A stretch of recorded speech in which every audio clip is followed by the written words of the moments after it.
హరే కృష్ణ. 108 శ్లోకాల యజ్ఞంలో భాగంగా 87వ శ్లోకం అంటే 12వ అధ్యాయం 5వ శ్లోకం.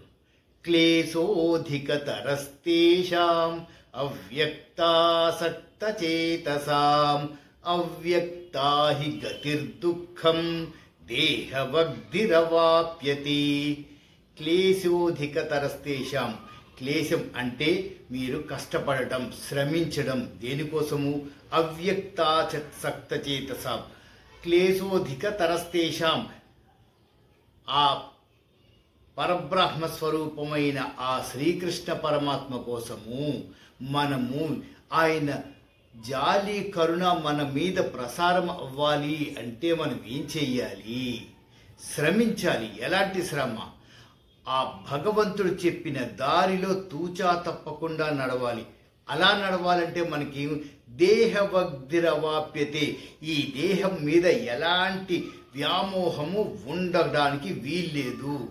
అప్పుడు మాత్రమే మీకు ధ్యానం కుదురుతుంది. ఆ ధ్యానంలో భగవంతుడు ప్రసన్నమవుతాడు.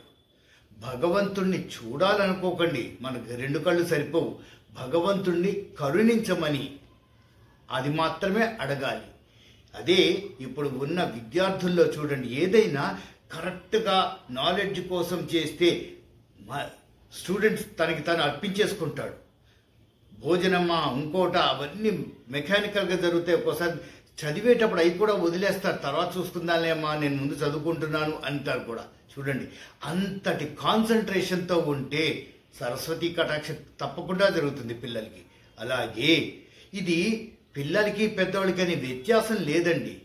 ఈ భగవద్గీత అనండి లేదా ఫిలసాఫికల్ థింకింగ్ అనండి, మనల్ని మనం అర్పించుకోవాలి. ఈ దేహం మీద మోజు ఉంచుకోకూడదు.